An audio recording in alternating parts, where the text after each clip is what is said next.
I know you have already addressed some of the things that you look at. I'm just keen to know, in terms of your assessments, do you have any? Because I know there's a lot of observation from what you're saying. Do you have any other standardized assessments maybe that you use? So generally within the occupational rehab setting, we generally have this law, workers' compensation law, that guides our assessment, that guides our practice basically. So each and every organization formulates their like standardized assessments.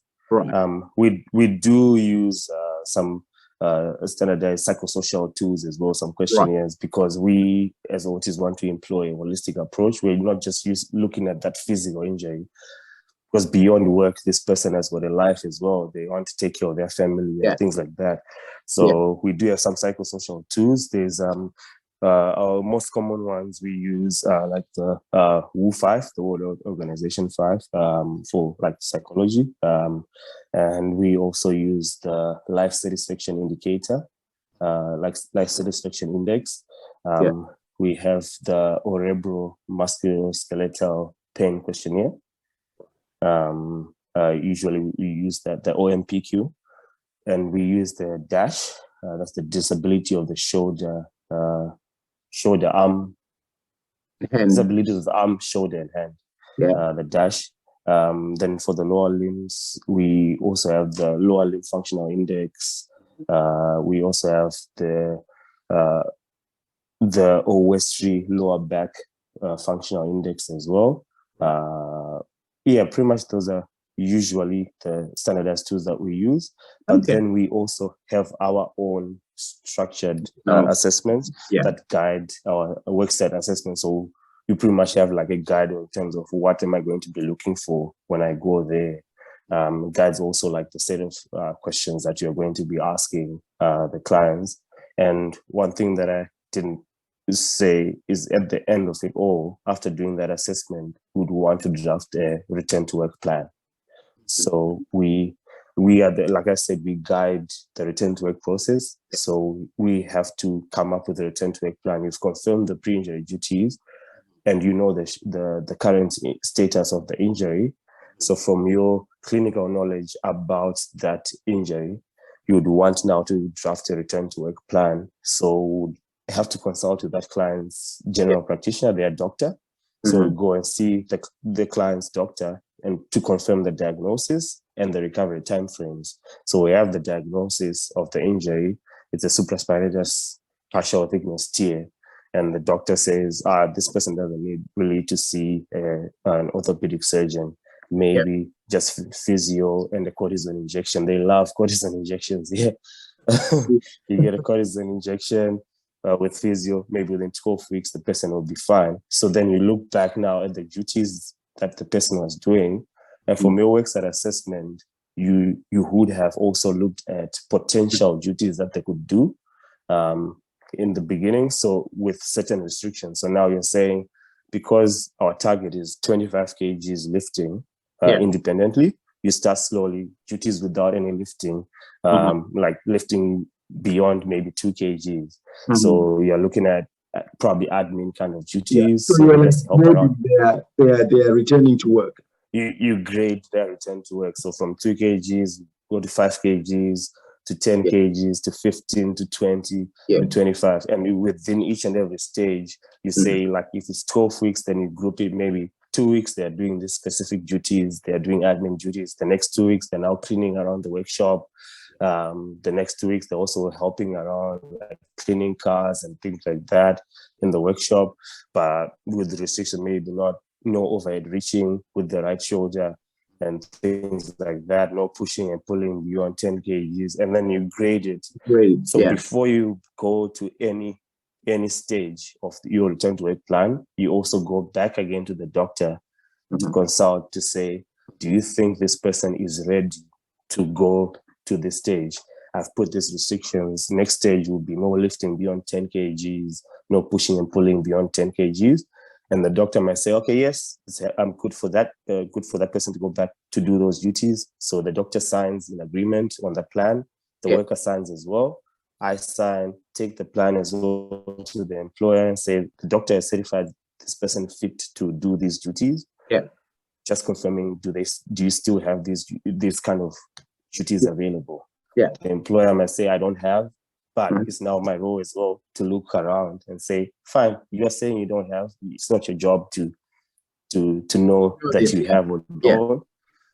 It's my job. Let me look around the workshop. Let me look around one of your websites. So we go to the websites and we look around and say, there's a lot of cleaning that needs to be done on your workshop. This person can definitely push a broom.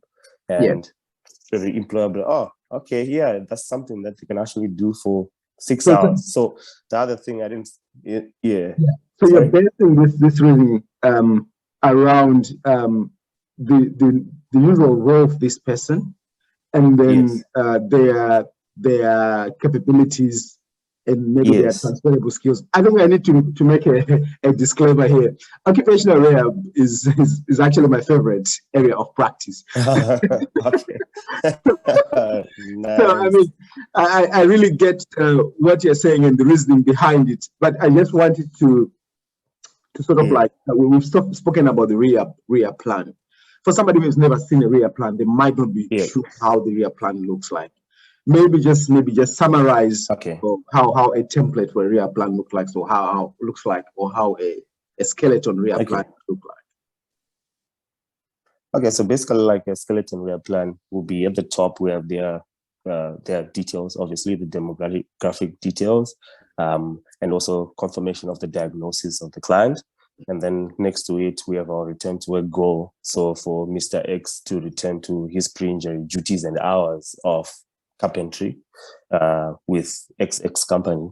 And then below that, we have the summary of the status, the current working status. So is he fit for pre-injury duties, or is he fit for some reduced hours, reduced days? So some people will be like fit to go back maybe 4 hours a day, 2 days a week. And then below that, you have the list of the restrictions now to say lifting. What did the doctor say? So it's not things that I'm making up. It's what the doctor has said. This person can lift up to 5 kgs lifting. So it's usually lifting, pushing, pulling, carrying, standing, walking capacity, bending, squatting capacity, and driving capacity. And then also there's a section where they say other, because some of this list cannot be exhaustive. Below that, now we have the list of, we have the work location, and then we have the normal duties outline. So the normal duties, and against the normal duties, we have the pre-injury functional demands. Yeah. And then below that, now we have the transitional or suitable duties, the duties that we would have thought that this person might be able to do in the meantime. So these are the suitable duties that we have for stage 1.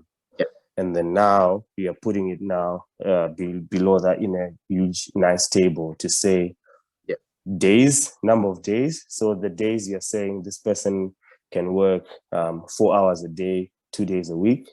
And then the stage, that's stage 1. And then you're also saying next to it, you're saying what the period, the time frame. So you're saying from the next 2 weeks from today, the 21st to, the 1st of January. These are the duties that they'll be doing. So in the next to those duties, next to that, you then list the duties. And then you also just list the not exhaustive list of the functional demands, but probably just like the ones that you are really particular about. Like you say for my guy with the shoulder injury, just say no overhead reaching during the first period, no lifting beyond 5 kgs and things like that. And then also you put also next to it to say treatment.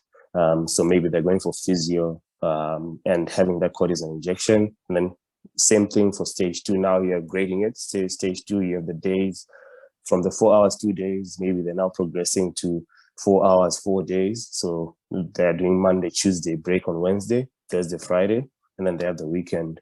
And then also the same thing, the period, the time frame. Are you doing this for 2 weeks, or are you doing this for 4 weeks? So normally we get a maximum of 4 weeks of 28 days. Stage 2, stage 3, You also list your duties as well. Stage 4, maybe you're now saying trial of pre-injury duties.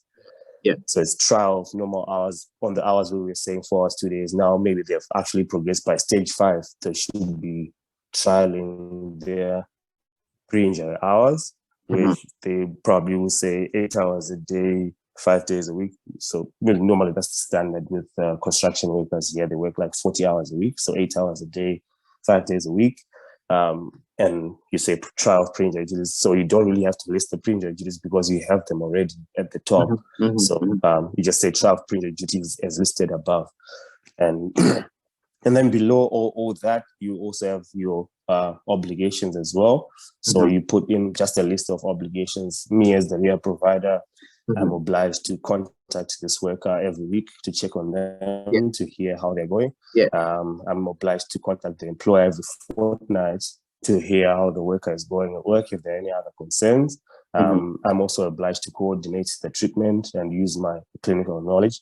So even when we go to that doctor, before we progress to the next stage, it is within my rights also to recommend certain treatments because I'm using my clinical knowledge to say, okay, doctor, last time you said 12 weeks for this supraspinatus injury to recover. It's 12 weeks now. This person is still doing 4 hours, 2 days of admin work. What else do you think we should do differently? Maybe because at the beginning we only had like an ultrasound scan. Why don't we get an MRI scan? And it wouldn't hurt to go for an initial consultation with an orthopedic surgeon. If they say no surgery is fine, but we just need to do something different because we've been doing physio for the past 12 weeks. And it's not helping anything. So so definitely. And on top of that, so like we've talked about obligations, and then I sign next to my obligations. The worker also has his obligations of communicating with me as well every week. The employer also has their obligation of communicating with me every fortnight and to report any issues. If they are going to miss work for any other reason, they just let me know as well that I missed work because of flu. I don't have to be involved, but that's their personal thing. But because my assumption is they are at work on Monday, but then they are not at work, so they just send me a text or something or an email. So you see that at the end, everybody signs, and the doctor also has these obligations of guiding the return to work and provides that return to work plan to everybody, including the insurer as well, because the insurer is the one paying for all our services. So the insurer pays for our services. The insurer pays for the physiotherapy that this person is going to. The insurer pays for the doctor's consultations that we're going to. Even if we suggest to go and see an orthopedic surgeon, the insurer is the one who's going to pay for that. So my job is also to, once I talk to the doctor about the orthopedic surgeon, I have to send a referral to the insurer first. So the insurer will review and give an approval. Sometimes they might say no. Because they have reviewed internally with their injury management advisors, who sometimes are occupational therapists as well, who work within the insurance space. So that's another job.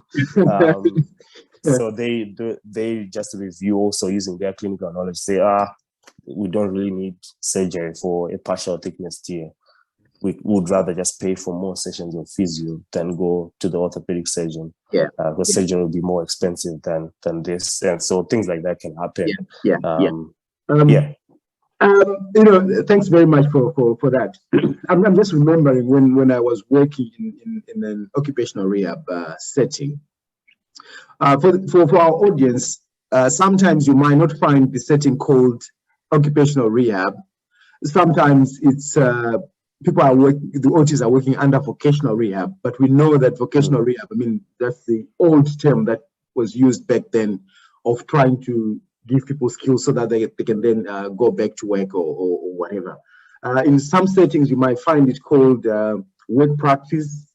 I know some of the portions in South Africa, they use that term work practice setting, where they're actually basically talking about occupational rehab.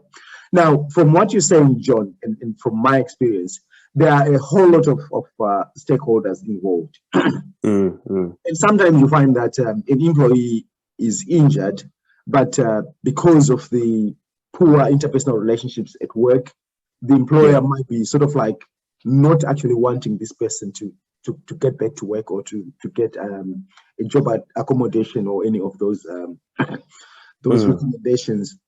And sometimes you might also see that the surgeon or whoever is involved might also be having their own preferences.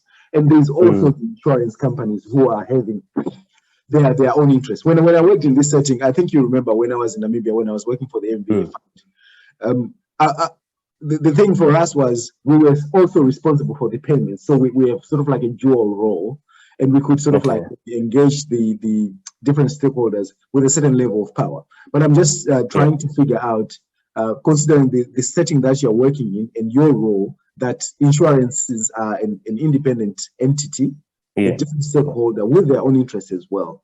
How have you seen, or how are you navigating some of these challenges that arise because of the multiple stakeholders involved? Thank you so much for that question. Yeah, we definitely, this role definitely involves a lot of communication.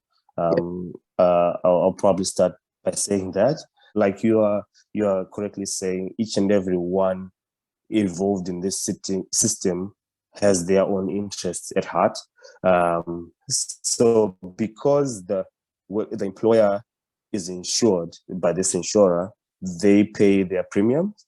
So every time somebody's injured at work, that means that their premiums for that year are going to go high. So it's just like having a car accident where your premiums will go high if the insurer like fixes your car or something like that. So it's the same concept with the employers as well, that if somebody gets injured at work, then their premiums are going to go high. So the employer is definitely not happy if somebody is injured, although they may be supportive. In fact, they're actually supportive in a sense that they would want the worker back at work as soon as possible, because now they're going to have to pay the premiums on top of paying their wages when somebody is not actually working. So they don't want to do that. And the insurer does not also want to keep on giving out money. So at the same time, the insurer will be saying this person has to go back to work so that they stop paying this person. So like when I was saying, when let's say the person is on reduced hours, they're doing the 4 hours, 2 days, the employer only pays the person when they are at work. So the employer will only pay the 4 hours, 2 days, and then the deficit, the gap is covered by insurance. So insurance will still have to pay this person. So the insurer and the employer are definitely wanting this person back to work so that they don't pay. The worker, they're looking at their own lives and they're saying work is only half of my life. I have other things that I want to do. So I don't really, I'm not really motivated to go back to it. And also I'm being paid whilst I'm at home. Exactly.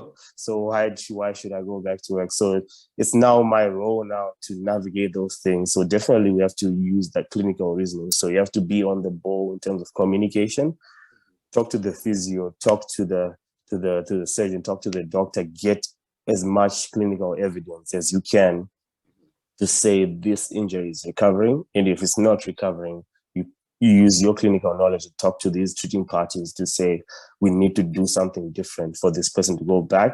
And also maintaining the communication with the employer to say, this person is not yet ready to do A, B, C, and D, but they could come back and do maybe no more hours, like 40 hours a week, but not doing the carpentry work, maybe doing something else, like the cleaning that I was talking about. We've got like traffic controllers, that lollipop at work sections, so they can actually do that instead.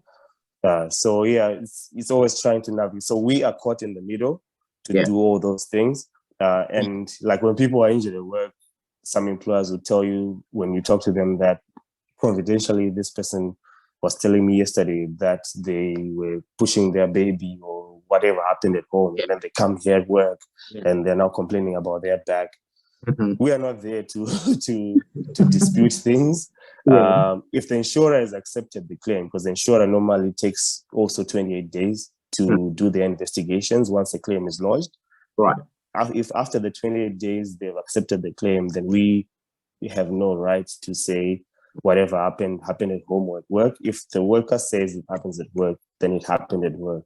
But we also have like mediation services for those employers and workers who don't have a good relationship. So it's either us who do it, but we also have, like, we work with psychologists who also we can use to do mediation services between the worker and the employer.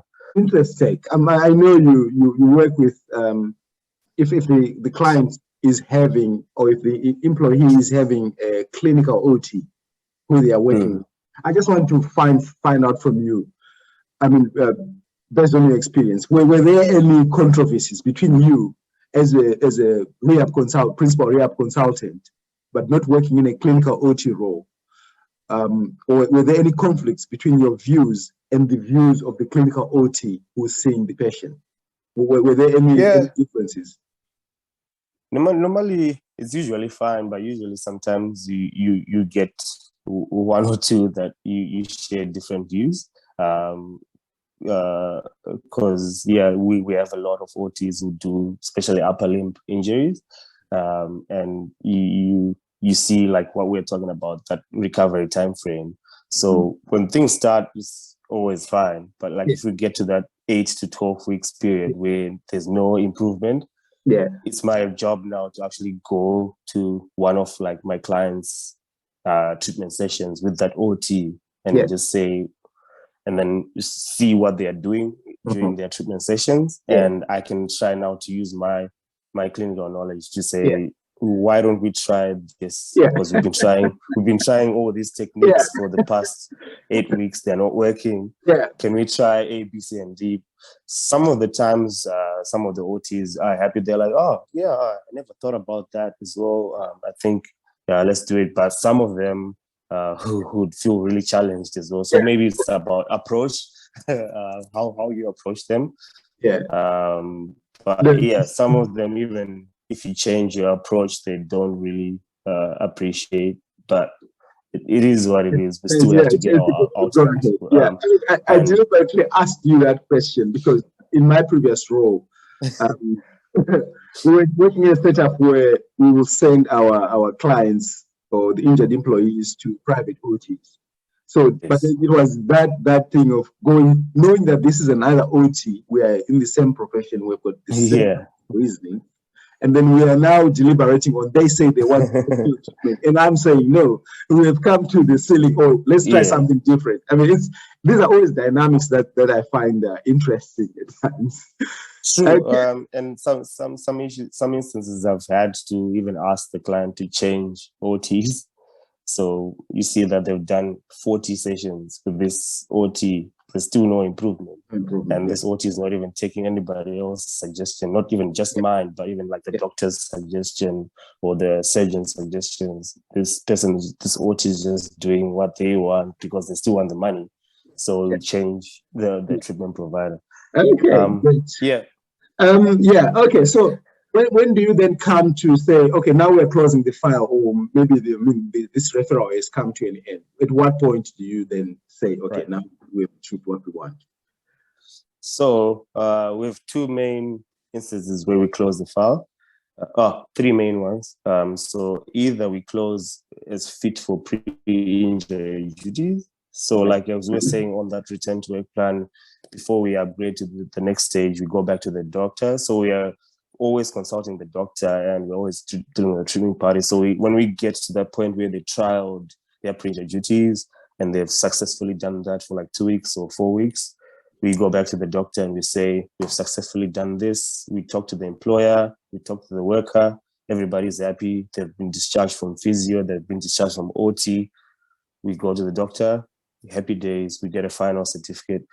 So that's one thing that I probably didn't say, that we, apart from consulting just to get the upgrade on the return to work plan, the person actually gets a certificate. It's called a work cover certificate of capacity. So they actually get a certificate from the doctor. So the doctor will sign my return to work plan, but will also give me a work cover certificate. So that's the one that the worker will then use even for the wages to get there, to say the insurance will pay this amount, my employer will pay this amount. So we'll get a final work cover certificate if things go well.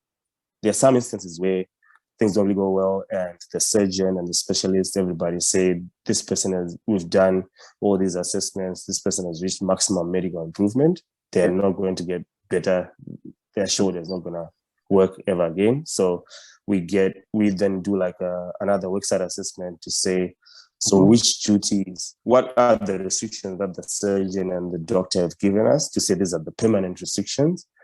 And we talk about the duties with the employer, and we find those duties. We come to the doctor, we get a final certificate saying permanently modified duties. So it's a PMD certificate. And then the third one usually is we then move into vocation. So we get somebody who has these permanent restrictions, and the employer says, I don't have anything. I've done the assessment as well, and I see that there's nothing. So we move now to vocational rehabilitation. The Australian setup, for the Australian setup, they have to prove undue hardship, isn't it?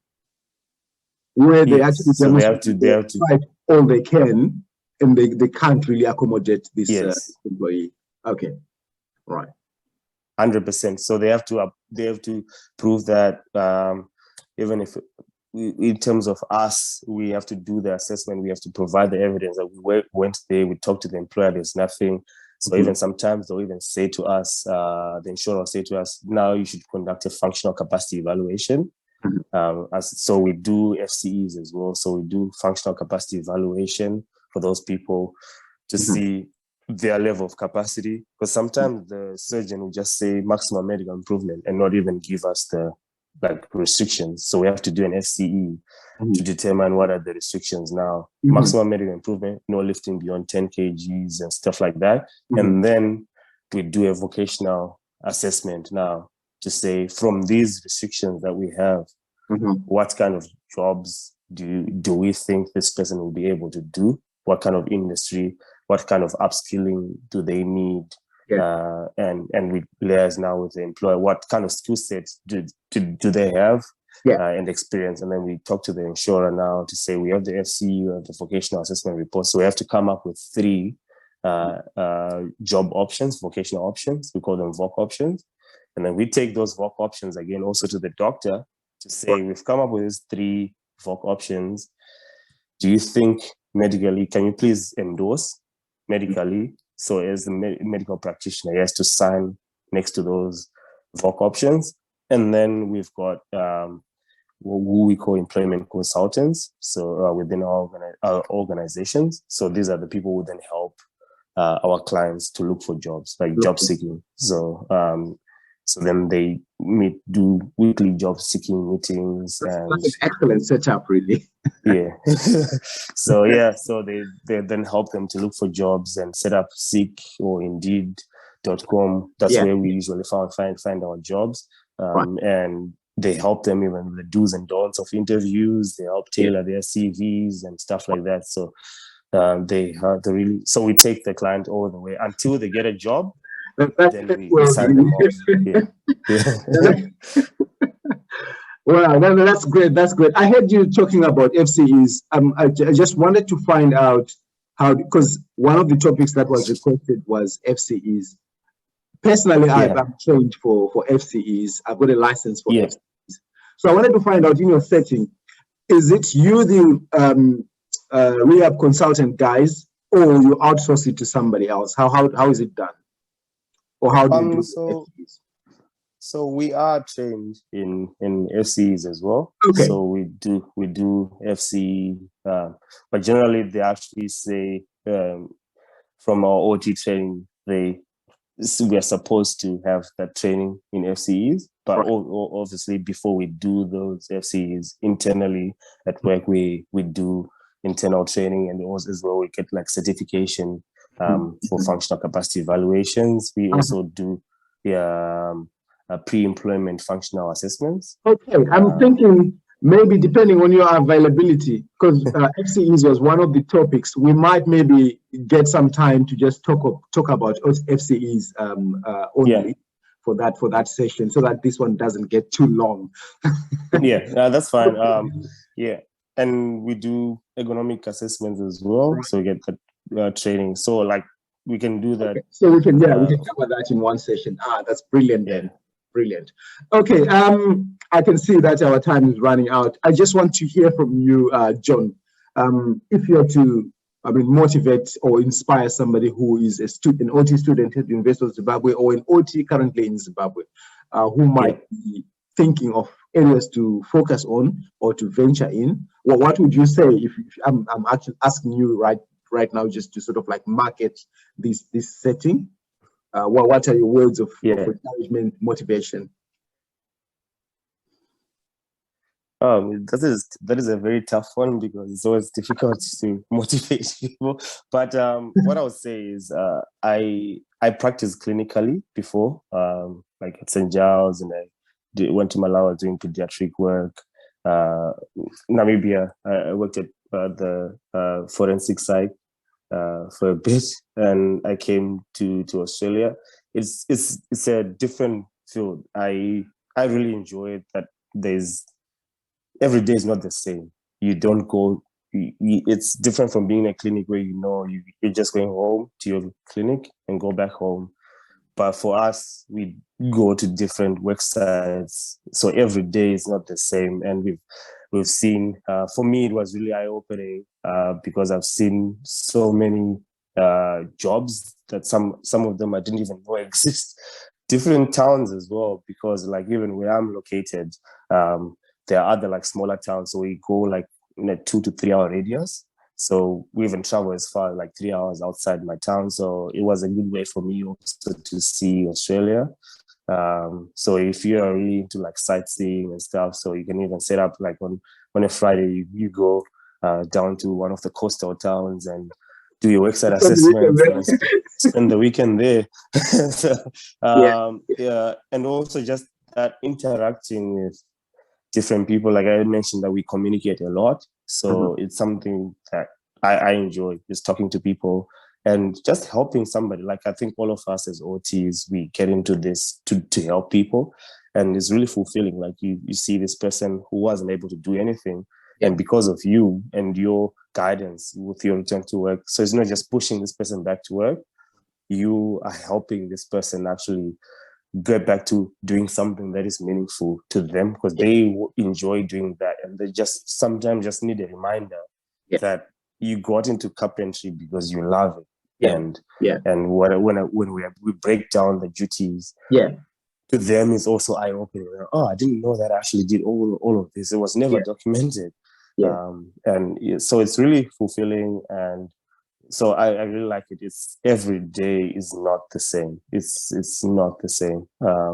So I'll just encourage people, if they are really into doing different things, not just going to the clinic every day.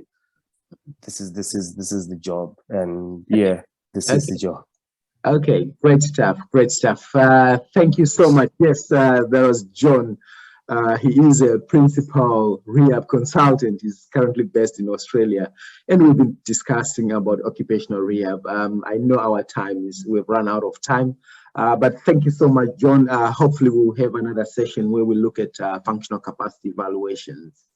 Okay, so for me, my name is Tongai Chichaya. I host I'm hosting this series on Motivate OTs, meant primarily for the students, occupational therapy students at the University of Zimbabwe, but any other OTs in Zimbabwe are free to benefit from this resource.